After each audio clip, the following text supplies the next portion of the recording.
Language is one of the most amazing things we humans do. It separates us from the animals, gives us theatre, poetry, and song. It shapes our identity and allows us to express emotion. It makes us laugh, it makes us cry, and it inspires us. Be or not to be.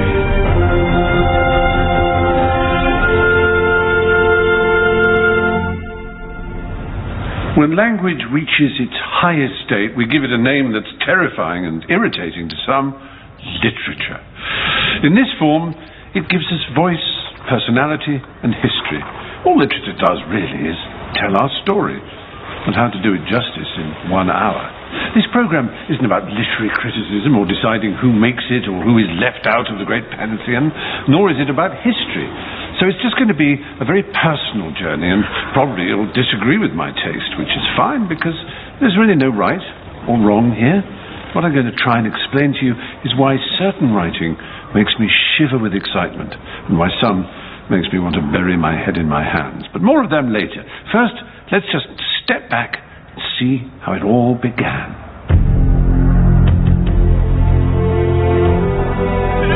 This is Turkana land in northeast Kenya, not far from where it's believed Homo sapiens originated. The Turkana are a fiercely independent tribe of pastoral nomads whose existence is dependent on their livestock. The menfolk spend much of their spare time and energy planning and then raiding cattle from their neighboring tribe, the Toposa. Understandable, as cattle are the currency to buy yourself a wife and then keep her in beads that are both decorative and a measure of her wealth and status.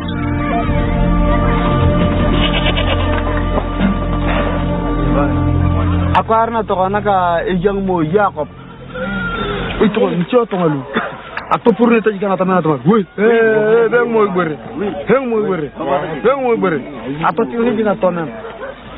This is where it all began, under the shades of trees, around fires, the world over, people telling stories of daring-do, love and disappointment, being and becoming.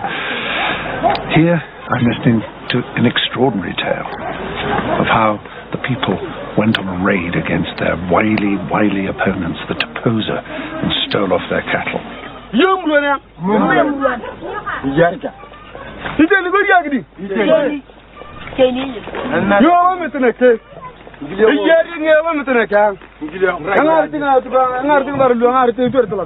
not be the Trojan Wars, but it has its elements of heroism.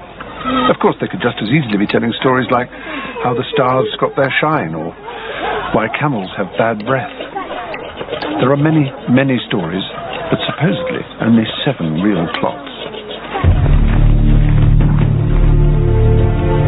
At a most basic level, a good story needs plot and character.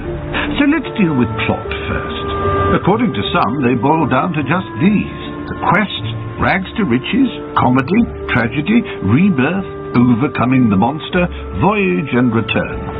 So Hamlet, or its Disney incarnation, the Lion King, is an archetypal voyage and return plot wrapped in a revenge tragedy. But does such thinking even help us navigate our way through literature? William Goldman, regarded by many as the preeminent Hollywood screenwriter of his time, double Oscar winner, he should know a thing or two. Or maybe not, because perhaps his most famous remark about the Hollywood story mill was that nobody knows anything.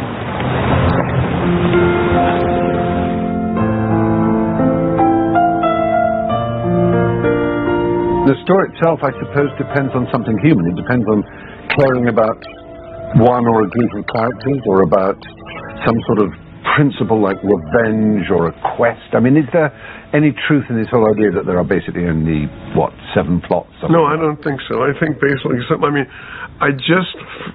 for my sins, I looked at a movie that I wrote, Marathon Man, many, many years ago. And that was based on 2 ideas. One of them was, what would happen if someone in your family wasn't what you thought they were? And the other one was I was walking on 47th Street, which is still there. Yes, the Diamond District. The Diamond District. Yeah. And it was a hot day about 40 years ago. And all the people that worked in the Diamond Districts were wearing short-sleeve shirts. And you could see all the terrible marks from the concentration camps. Because they're all Jewish. Because they were all Jewish, and they all, had their tattoos. Had their tattoos on, and I got the notion, what if the world's most wanted Nazi was walking along this street?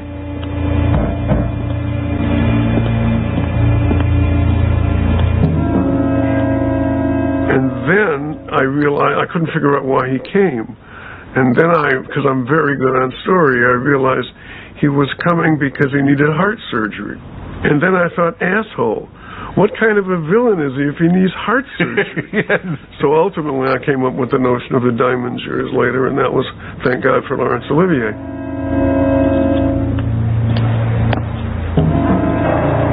I know that you mean it can't tell.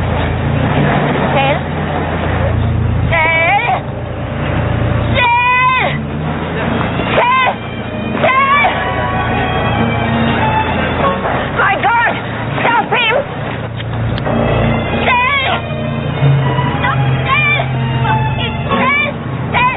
Der weiße Engel! Der weiße Engel ist hier!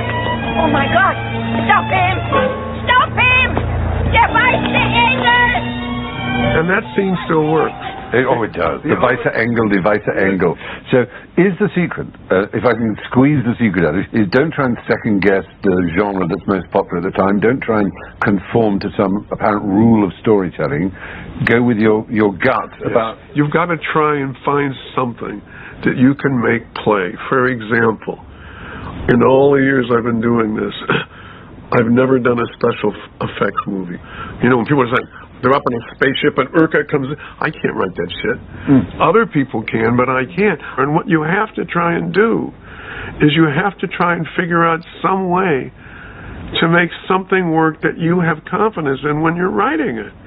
I was reading about the gentleman who wrote King's Speech. He had a stammer when he was a kid. I mean, who in the name of God thinks there's going to be a successful worldwide movie that wins every honor about a king who has a stammer? I mean, it's the worst idea I ever heard of. But guess what? Yeah. It was a fascinating story. Yeah. It really was, and it works. I suppose you can trace storytelling, certainly in our culture, all the way back to that blind hero, supposedly blind Homer. One wonders from what you've said about Hollywood, if you went with the story of the Odyssey or of the Siege of Troy. Having said which, they made a movie about Troy, so maybe Homer still plays. Well, I remember I was young when I read those two, and they just destroyed me. I remember I had no idea what I was getting into, and I just couldn't stop reading it. I think those fabulous people are fabulous for a reason. Yeah. There's something, I'm going to say something stupid, they were great at story. Yeah. I mean, Homer really had fabulous stories to tell.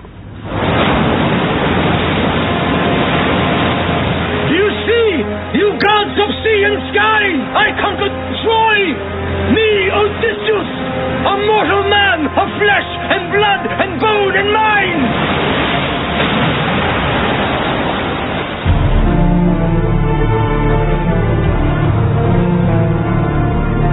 The Mediterranean is the landscape of Western literature's first, and some would say, most influential works. Homer's Iliad and Odyssey. They have a magnificent plot. It features sexual obsession, kidnapping, loyalty, man-love, jealousy, war, heroism, and deception. All wrapped up in the greatest road movie of all time. Well, a road movie on the sea.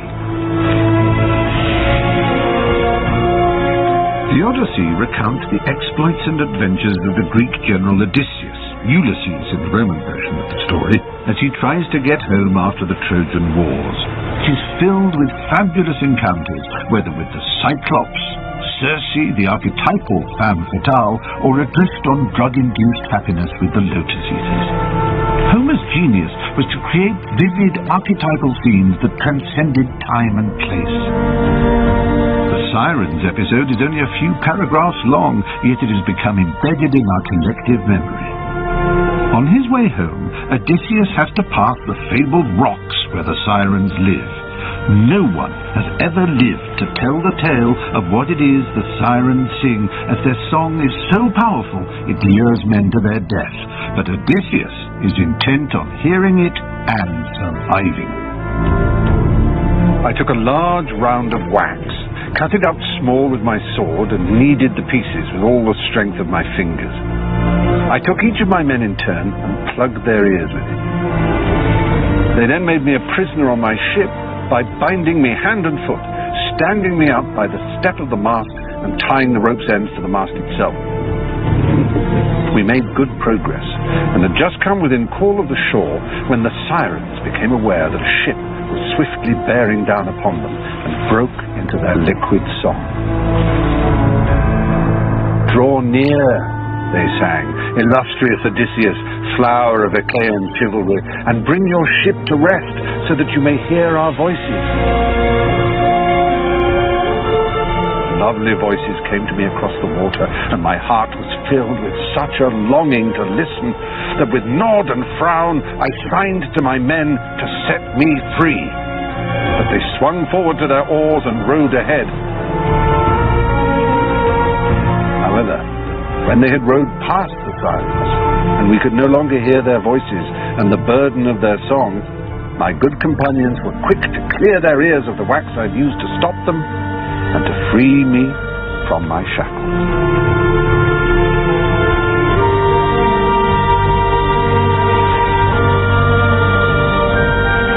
And of course we never learn from Odysseus what that siren call sounds like, but we know what it means.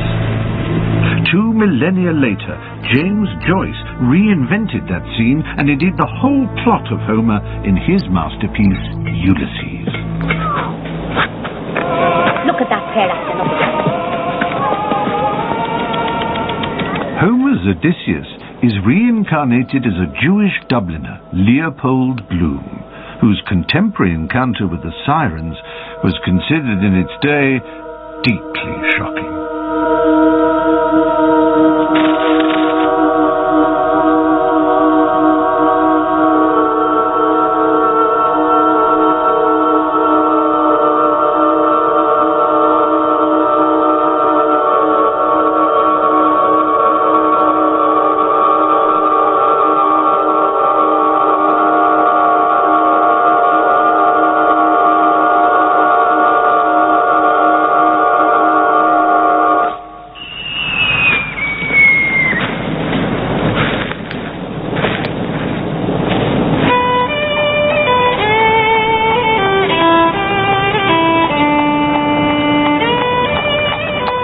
David Norris is not only a senator, but also an acclaimed and inspiring Joycean scholar.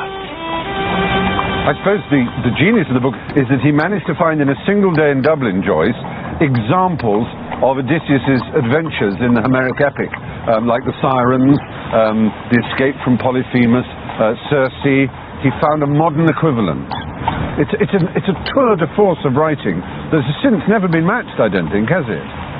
I can't think of anything that's been matched. Nobody's tried it in quite the same way. No. But I think Joyce had that kind of extraordinary genius. I mean, chapter 4, you hit the kidneys. Oh. Mr. Leopold Bloom ate with relish the inner Read organs. this, because this is where we're introduced to our great hero. Here we go. Do you want to read this for us? Just this opening, because it's such a wonderful introduction to a character. Mr. Leopold Bloom ate with relish the inner organs of beasts and fowls. He liked thick giblet soup, nutty gizzards, a stuffed roast heart, liver slices fried with cruscums, fried hen cods roes. Most of all, he liked grilled mutton kidneys, which gave to his palate a fine tang of faintly scented urine. Isn't that mouth-watering? It is mouth-watering. And at first you think, a fine tang of faintly scented urine is supposed to be a good thing. And yet, in anybody who eats kidney, there is that. And yes, it there is. Faintly scented. Yes. It's so right. But as you say, it brings us straight into having met characters who are very intellectual. You think, oh, this book's going to be about very smart people who quote Shakespeare all the time. And suddenly you hit this man Bloom, with his love of his... and he's going about making breakfast for his wife, setting things on the tray. The cat's running, and stalking the cat him. is Beautiful the cat. most wonderful detail, because when he looks at the cat first, the cat looks at him back and says, meow, M-K-G-N-E-O. Yeah. And then when he says, milk for the pussins, and he leans down to pour milk for the pussins, the cat says almost the same, Yes. but not quite. There's an R. And that is the cat. There's a communication between them. And the whole book is about communication. Now, a lot of people have picked up Ulysses and been baffled by it, or thought, I might dip in and slowly get the odd sentence, but I'm never going to understand it. How would you suggest they go about reading it? Jump in. Don't expect to understand everything, because the beautiful thing about Joyce is you don't, and you never come to the end of it. It's an inexhaustible treasure, and read it aloud. Yeah. Doesn't matter what act. I mean, the moment on the Strand, for example, where Stephen has been trying to make a note of the sound of a wave, it looks like the typewriter letting it sneeze, but it's exactly the sound if you say it. Most people will be put off looking at S-E-E-S-O-O-H-R-S-E-I-S-S-O-O-O-S, and they say, well, hump that for a lark. But if you hear it, listen, a four-worded wave speech.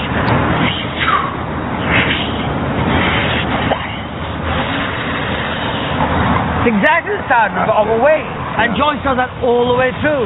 And, Budgeon tells a story of meeting Joyce in Zurich, and Joyce was looking pleased with himself, and he said, good day's work, Joyce? And Joyce said, write a chapter, couple of pages, paragraph, a sentence. Joyce said, I had the words of the sentence yesterday, but I got the order right today. I mean, he's a mosaic artist. Yeah. Every tiny little colored stone is in exactly the right place to give the effect that Joyce wanted. The right word in the right order, as Joyce said, is as good a definition of good writing as I can think of. Le mot juste, as Flaubert would have it, and it's that precision in creating a whole world through the inventiveness of language that provokes and delights the mind and makes great literature so memorable.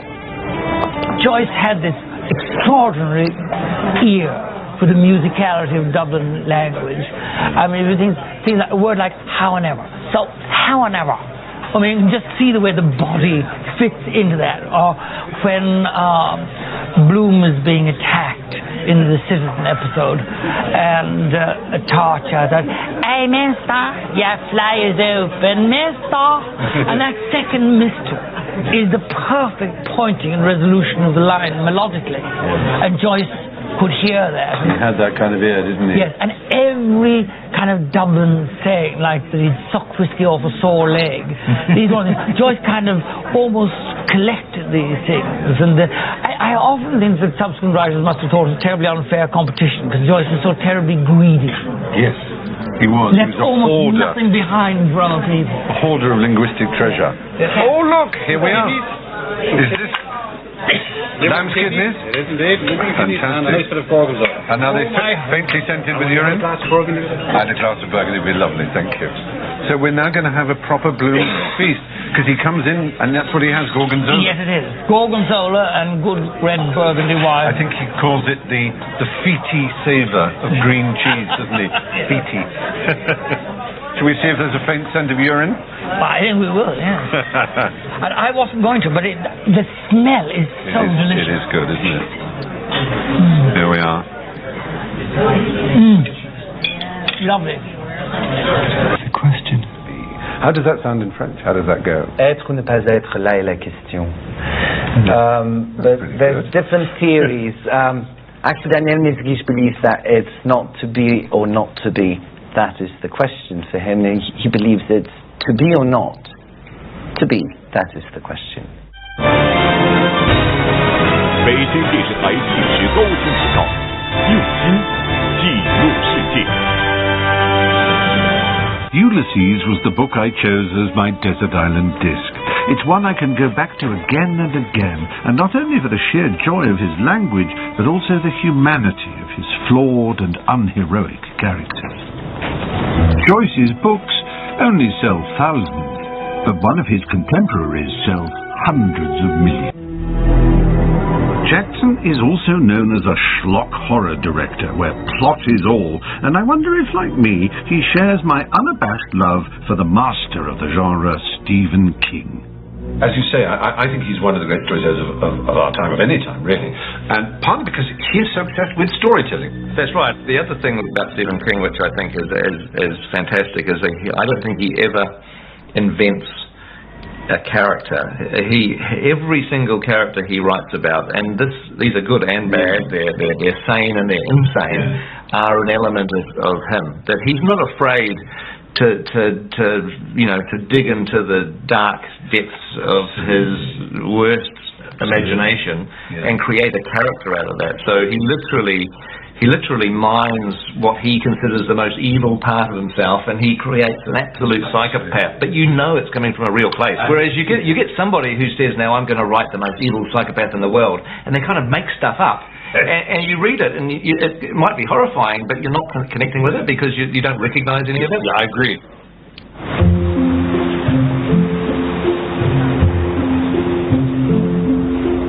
Now, there's another of my favourite writers who in his day was as popular as King, is as brilliant with words as Joyce, and like Tolkien and Homer, created fantastical imaginary worlds. Well, who could that be? You know, if I could time travel, this is where I would come to, 410 years ago, and I would pop into one of the taverns that line the Thames here, and I would listen to the language of the street, and I would see if I could bump into Shakespeare, Marlowe, Turner, Kidd, Middleton, Webster, Johnson. This period, the 1590s to 1600, saw the greatest flowering of theatre that the world has ever seen. Poets and playwrights seemed to bubble from this town. Shakespeare alone had a vocabulary more than 6 times the average of 10,000 that you and I might have. He introduced 3,000 words into the English language.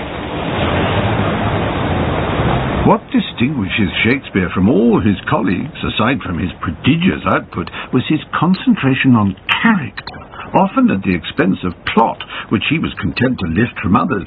Hamlet, a case in point, which was a reworking of the Spanish tragedy by Thomas Kidd.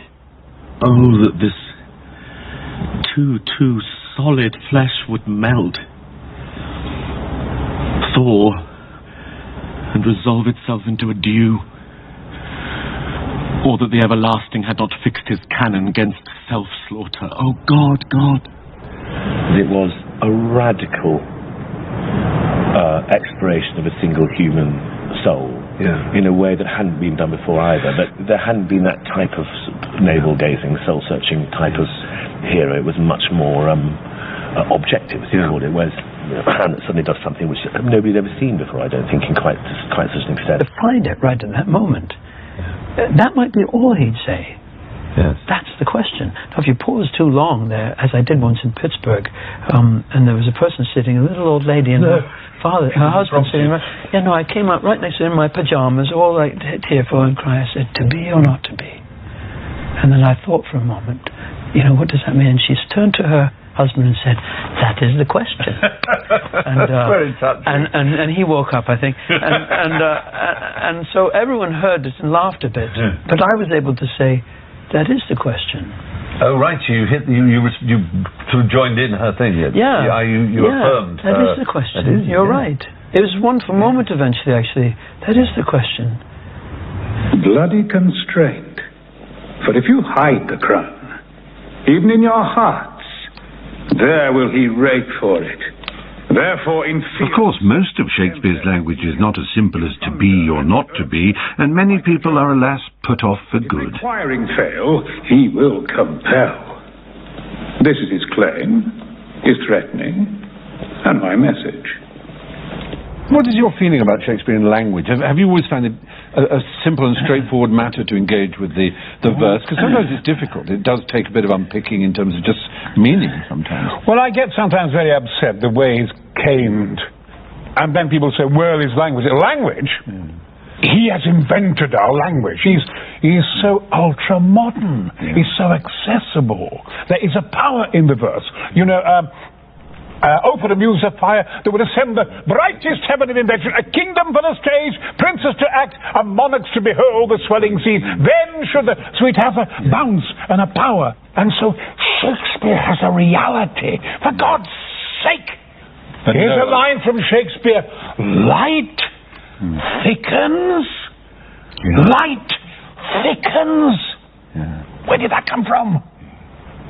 This is why I will defend Shakespeare. This is why they need to look at it and bring it in. We were very lucky because presumably we had teachers at school who managed to inspire me, passionately inspire me about Shakespeare, and then it becomes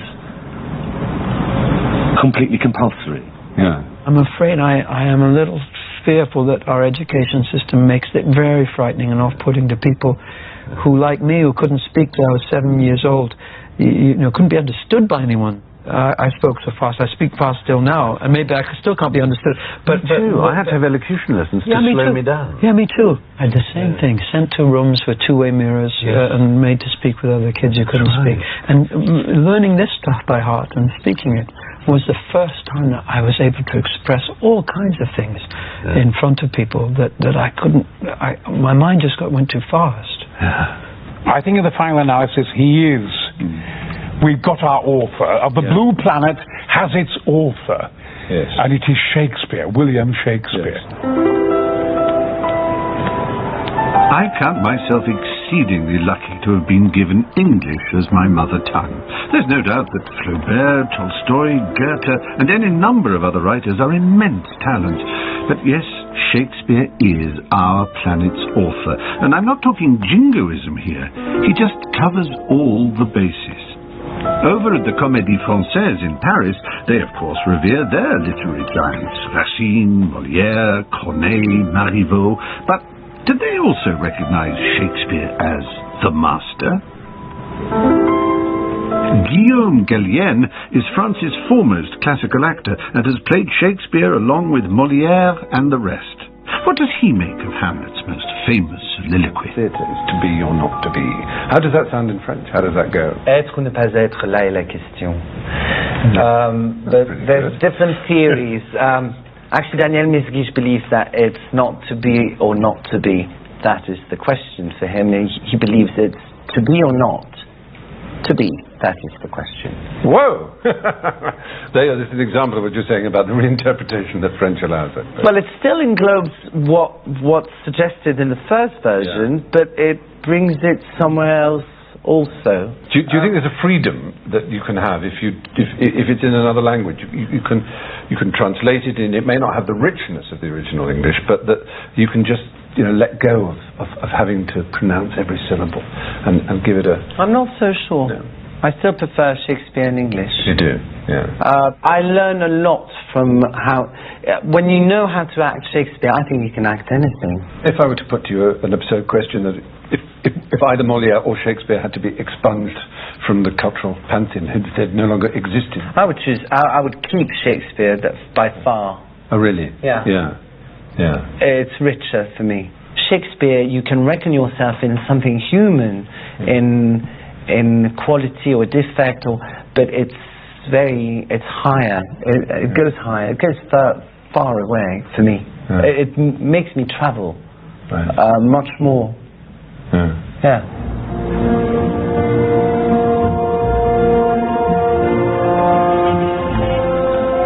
Translation is a tricky area. Can you even begin to grasp the genius of Shakespeare in another language, especially one as different, say, as Mandarin Chinese? Entrepreneur and e-feet Sir David Tang and his old school chum Johnson Chang have a view. 尋生喺尋死，寫才是正事，or 寫才是命題。So, should we seek life or should we seek death? And this is the main issue. So that rather gives the game away. It's as if Hamlet comes on stage and says, "Shall I commit suicide or not?" It gives the game away completely. Yes, whereas to be or not to be is a sort of gentle easing into the whole sort of meditation that he then goes through. The trouble is that the word "to be" does not exist in China. Anybody translating to be or not to be must use the same verb and just put a not in front of it. But we have never seen a translation that does that. The Chinese just gives the game away. Here's another question. Whether it is nobler in the mind to suffer the slings and arrows of outrageous fortune. That's not an easy one. I can only do over a muse of fire that would ascend the brightest heaven of invention. What I love about Sir David Tang is that he's funny and utterly unafraid to say whatever he likes. He reminds me in some ways of those delectable, eccentric characters in P.G. Wodehouse. Now, Wodehouse is one of my all-time favourite authors, and while many might consider him about as far from Hamlet or James Joyce as you could get, I would disagree. I love them equally, and that's the beauty of great writing. It comes in so many guises. Ian Hislop, editor of the satirical magazine Private Eye, shares Orwell's love of clarity with language and his devoted columns to exposing humbug and the inglorious use of language. Procurement is targeted with delivering savings on generic goods and services pan-BBC through a competitive category management initiative and driving compliance. The category manager, logistics, ground transport, is responsible to the head of production and logistics and senior category manager logistics. And guess what that is a job for? I know the word logistics means haulage, so is it something to do with transport? No, it's booking taxis. There is one disease that touches all of our lives. A disease whose diagnosis can be devastating. One of the hardest things was actually telling the family, especially our 3 children. Nobody knows whether it's going to be the last Christmas, the last birthday, the last holiday, and it's just that uncertainty. Cancer is one of the most complex diseases to treat because it's a part of us. Cancer isn't an alien invasion from outside, it's actually part of the price we pay for being human. This programme follows 3 people through one of the most difficult times of their lives. And for all of us, they hold the possibility that we could one day defeat cancer.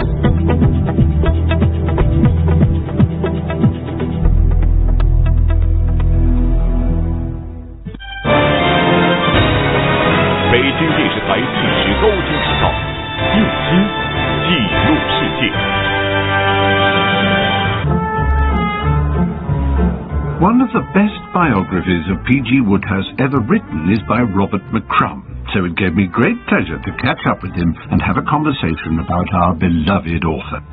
Robert, when people hear the word Wodehouse, they think the voice of the upper-class twit and that it's a world of silly asses and country houses, and they might be put off by that because they're not aware that the great secret of Wodehouse is not the characters and the plots, wonderful as they are, but the language. Yeah, he's a virtuoso of language, and he revels in it, but it's drawn on Old English, Latin and Greek, Middle English, Jane Austen, Dickens, Tennyson. These are all his subjects, and he loves American slang, poetry of everyday speech, and he just loves. He's got some great. I want to read you one bit, if I may. This is one of the most brilliant opening lines of any Wodehouse. This is the luck of the Bodkins, and he goes into the face of the young man who sat on the terrace of the Hotel Moneyfique at Cannes. There had crept a look of furtive shame, the shifty, hangdog look which announces that an Englishman is about to speak French. That's so good. And there's another character who says he doesn't try and speak French properly because if it does, it gives him a nosebleed. That's very good. But that sentence could only have been written by somebody who knew the classics. But at the same time, this is wonderful language. He omits 2 of the great themes of literature. There's no sex, and there's no death. The only use for a bed in Wodehouse is for someone to hide something under. Or to put a hot water bottle in there. That's right. To booby-trap them by putting a darning needle at the end of a broom handle. He's a bit like, he's a kind of a Zelig-like character. You know, he passes through this 20th century this incredible, 1900 to 1945 is one of the great half-centuries in terms of drama of any historical period. He passes through it untouched. He never grows up. Every sentence you read of his, he's looked at it and thought, that's just a man crossing the room and sitting down in a chair. There must be another way, you know. So he doesn't put the £5 note into his pocket, he trousers it. So to trouser becomes a verb, which is fantastic. Words for drunk alone, here's a list of them. Awash, boiled, fried, lathered, illuminated, oiled, ossified, pie-eyed, polluted, primed, scrooched, stinko, squiffy, tanked, and woozled. Fantastic. All made up. Yeah. It's popular with prisoners and people in hospitals. And actually, if you think about it, I can't think of a greater compliment for a writer. No. I mean, if you can make prisoners and the ill happy, then you've spoken to people who are low, and you've warmed them just by language. The number of people who I've encountered, having written this biography, who tell me that when they're feeling down, they turn to Woodhouse. I don't know whether this works for you. Absolutely does. Turn to Woodhouse to cheer themselves. So they'll read either a favourite Woodhouse or a new Woodhouse, and there are plenty of those, to cheer themselves up. Yeah. George Orwell was a contemporary of P.G. Woodhouse. He was educated at Eton, but he rejected his caste and his class. Even his rather unprepossessing name of Eric Blair was changed. Politics were his theme. Animal Farm and 1984 have rightly become classics, warning us of the dangers of totalitarianism. Woodhouse and Orwell may seem like unlikely literary bedfellows, but they share a concern for using the English language accurately and precisely. But if Woodhouse never embraces change, Orwell is all about change, and his dystopian 1984 world sees a vision of the future that reduces English to a bare minimum, with the aim of reducing emotions and thought to the same. So with Newspeak, if you can't say it, then you can't think it or feel it. It's a beautiful thing, the destruction of words. Sugar, 2.4%. You won't have seen the dictionary, 10th edition yet, Smith? 7.5%. It's that thick. Coffee, 8%. The 11th edition will be that thick. Truly, that's the result. Praise be to our leader and the party workers. Newspeak was what Orwell coined as the title for this particular political language in a tyranny that he imagined as being in 1984. I mean, as ever, Orwell has written better about English than anyone else. And that particular invention is fantastic because it's very, very simple, all of Newspeak. Like doublethink, they're all very simple sets of words. But the whole point of all of them is to be euphemistic and to prevent you thinking about the truth. And becomes really nasty when it's in military situations. So you have collateral damage, which means dead civilians. And yes, you don't really want to think about it. Rendition. No, someone's been rendered somewhere. Someone's been taken on a plane to somewhere where you can torture them. All of these words are deliberately vague and bland to stop you thinking that's really not what we should be doing. Ian Hislop, editor of the satirical magazine Private Eye, shares Orwell's love of clarity with language and has devoted columns to exposing humbug and the inglorious use of language. So these columns tend to start because people are irritated with particular words or a particular sort of jargon. And the management speak, we originally called it Burt speak, after John Burt, because the place where this sort of management drivel reaches its apogee is the BBC. I mean, well away from the cameras and the creative process, there are decks and decks of people who are telling each other about traction and rolling out 360-degree platforms, and this is taking up a lot of their time. This I always thought was the classic Burt speak. A lot of the jargon's focused in job adverts, but you have to guess this one. Procurement is targeted with delivering savings on generic goods and services pan-BBC through a competitive category management initiative and driving compliance. The category manager, logistics, ground transport, is responsible to the head of production and logistics and senior category manager logistics. And guess what that is a job for? I know the word logistics means haulage, so is it something to do with transport? No, it's booking taxis. That's it. Taxis that another manager has already decided BBC executives shall never ever use because it might get into the Daily Mail. That is astonishing. But we had a classic about 3 or 4 years ago of we called it neologisms, but it was everything was the new something else. Yes. Everything was the new black for a time, wasn't it? Everything was the new black. Botox is the new heroin, opera's the new cocaine, spelling's the new punctuation, checking your inbox is the new going out. Here's a good one. At the risk of going into private eye, I think white pepper is the new black pepper, says Stephen Fry in Sainsbury's magazine. I did know what I was doing, but it was absurd, of course. So that's the point. All these aren't things you've made up just to be amusing. They are genuine. No, and that is the great joy of the real quote, is they're always funnier than anything you could make up. Alexander Pope, I think he wrote this marvellous essay on criticism. I mean, if you want to talk about how well language can be used, he said, true wit is nature to advantage dressed, what oft was thought, but ne'er so well expressed. And that's it. You want someone to tell you something, you think, oh yes, that must be right, I've thought of that, but I've never said it that well. Yeah. And that, in a nutshell, is what it's all about.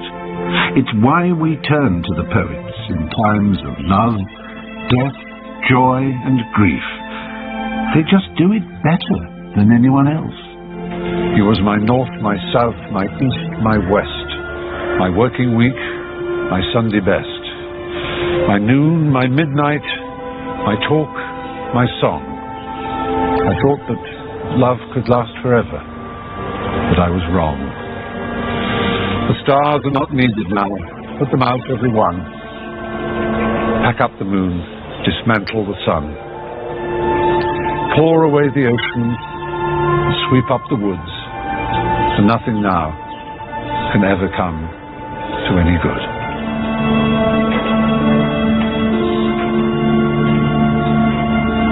That poem was by W.H. Auden, but you may well know it better from the film 4 Weddings and a Funeral, where it was magnificently used in the funeral of the title. It's extraordinary how something can have such impact, be so succinct, and have such emotional truth behind it. Maybe it's something to do with the very nature of a poem, as Joyce would say, the right words in the right order.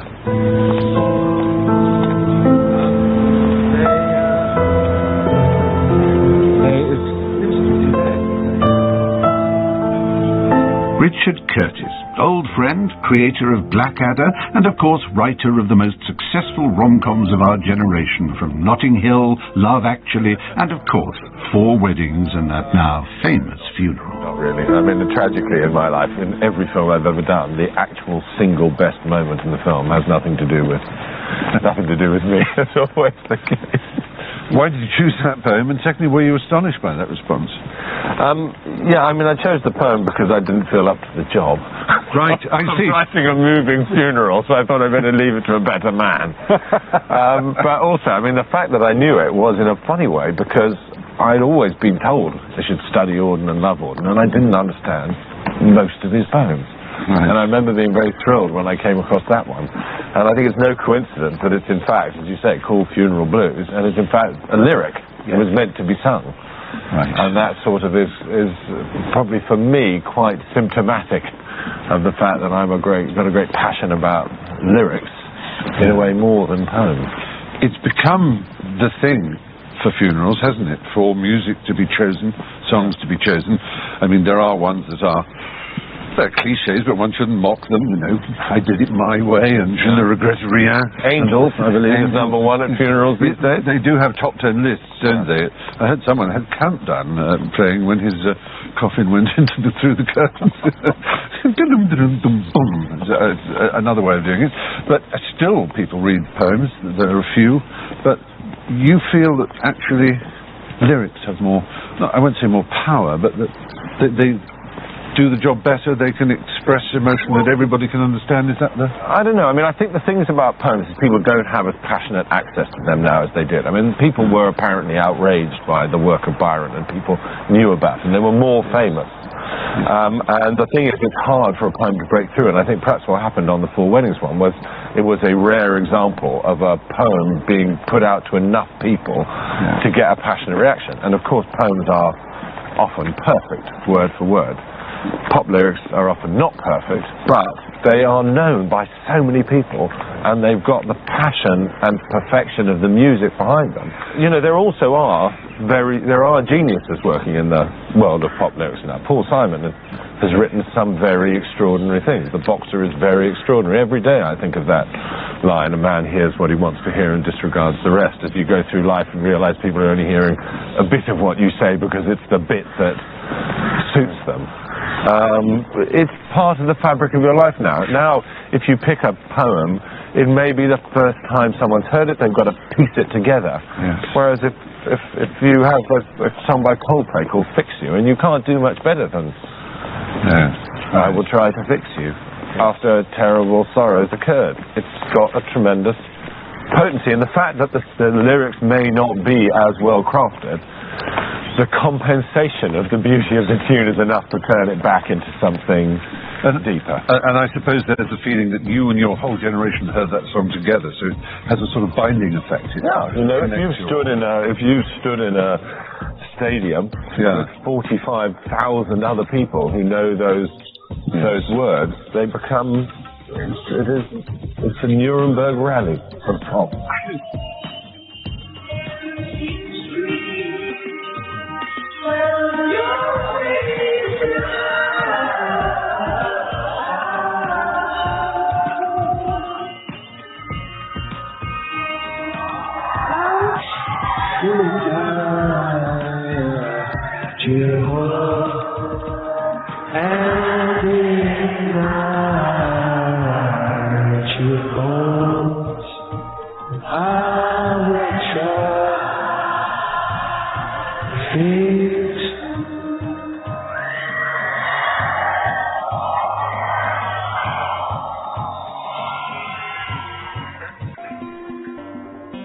So that's it.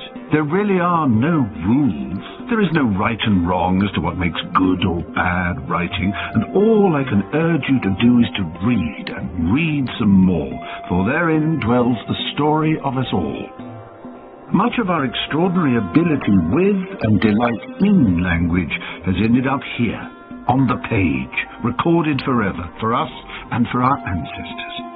It has the power to move us, console us, and inspire us.